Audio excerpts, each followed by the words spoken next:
availability of design pieces is very limited because things are very expensive.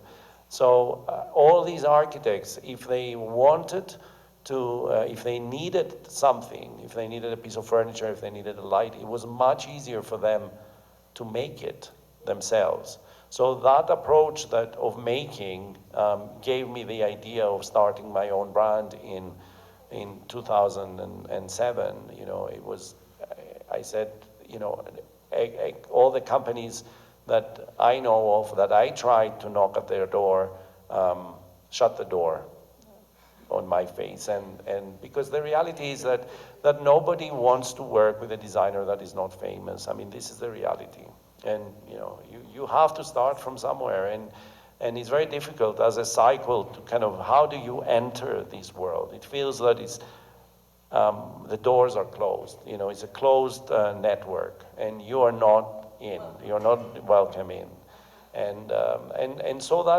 that sense of different freedom that I discovered through traveling to India, at the same time this passion that I had that I have an interior space, it's my home, I can do whatever I want. So I started making things, and that was what changed things and gave me that freedom. So. That's super nice, because in Mexico it happens a little bit the same. Like, we don't have big companies making especially lights, no? Like we were talking a little bit earlier about that. Like, the offer here in Mexico, it's like imported from China or good quality, yeah, brands, but from Europe, and nobody's invested in really developing lightning objects, no? Which is something like an opportunity there, no? But then it happens, like, if you want to make something, you do it on your own, no? And then if it's a specific object, you do something specific for that room or whatever, no? But historically as well, if you look at all these countries had a history. I mean, people in the past used to do it by themselves. I mean, they used to make furniture. There's some amazing examples of Mexican, designers, architects that produce absolutely beautiful things, and somehow this system of, it was Italian brands leading the world of design and telling you how it should work is not valid. You have to question it at some point, because you think the freedom is there for me to do it, and especially in this day and age.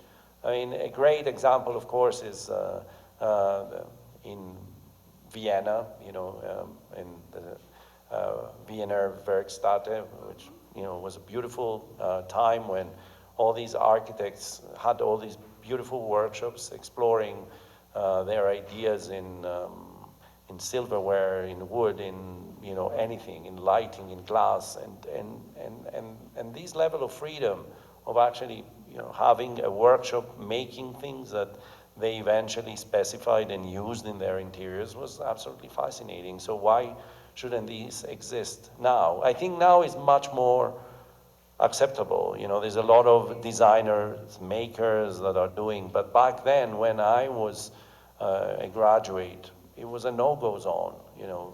Nobody was doing it, or at least very few people were doing it. So it was quite hard. So then that's when you decided to make your own brand and then start producing in your studio in London. That's 2007 when you started your brand. So it was basically after Mumbai that you decided.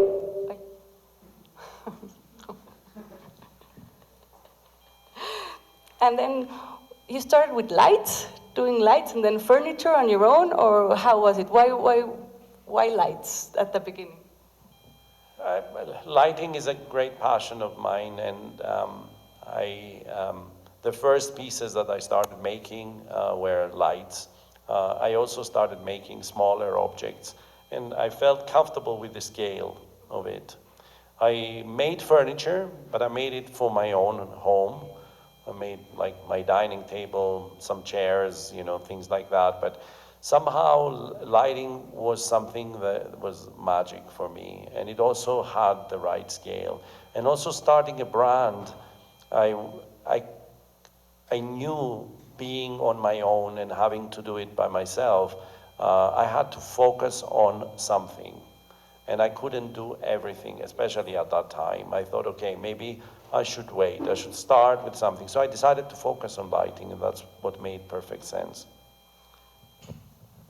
Because it's beautiful how you work with light. It's amazing because it's kind of like a sculpture, but then what also I read that you always talk about, like, it's 80% of the time that the object is off, no? And then 20% when it's on, right? And you have like this two-part communication with the object, or how you can live with it, no? Which is, okay, you have a beautiful object when it's off, but then it also gives you amazing lights, and the space changes and the object changes, no? Which is so beautiful, and then it is magical, and it's not easy to do it, no? I think it looks so easy, no? And we were talking also, like, for example, people are not educated to know the quality of light and to work with good light or bad light, and then, but when you have a good upgrade, no? And it's like, oh my God, it's been so many years that I've been using this terrible light, or the energy savers, you would say, or whatever, no? The light bulbs, no? And how it was, okay, we had incandescent, which was very nice.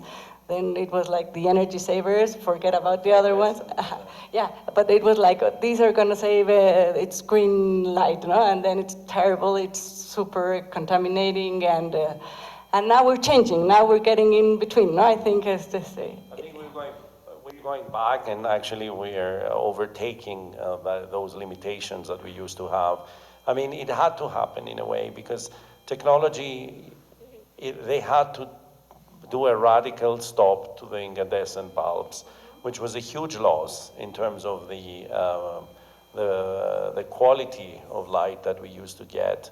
And then suddenly we were living with blue and green lights, and flickering lights, and horrible quality lights. But that's why, you know, what it did is this radical change accelerated all the development in technology, and you have to give it to big brands. I mean, back then when I started my brand, I was working with incandescent bulbs because it was still around, and it was right at the turning point.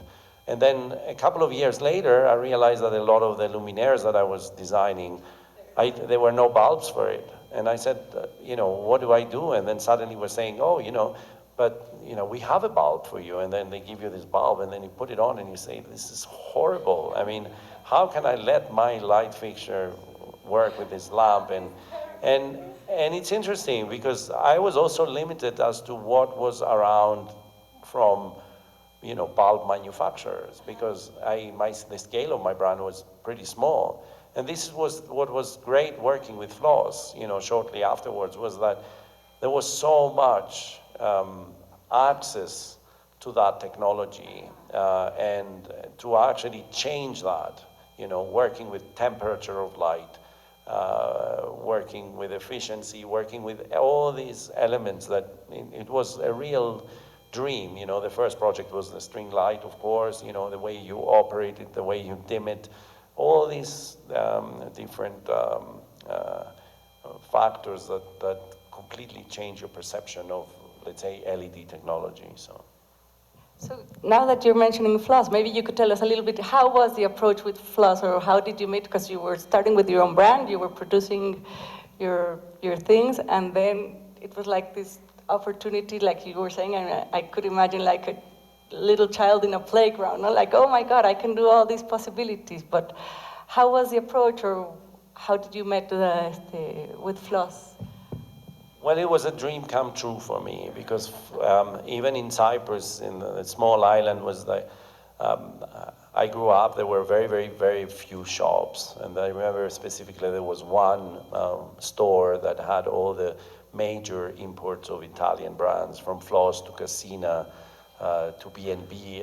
And it wasn't a big store, but somehow I would enter that store and I would feel like I'm entering a church somehow, you know, worshiping all these objects, and of course objects I couldn't actually afford. It's interesting because a few years after I went to the UK, that store was closed down, went completely bankrupt, and went out of business. And then one Christmas I was there, they had like a clearance sale. So I entered that store and I was like buying anything that I could possibly afford to buy, and a lot of the first floss pieces that I owned, a lot of the Castiglione classics and things like that. So, I shared that experience with Piero Gandini, who I met a couple of years after that, and I said to him that I was really passionate about the brand. It was interesting because working with floss changed a lot of things for me, and not just simply spreading my name around the world or making my products and available to a wider audience. All these things go without saying, but also enable me to see things with a different kind of freedom. The freedom that I thought didn't actually exist through the brands was actually given to me on my plate.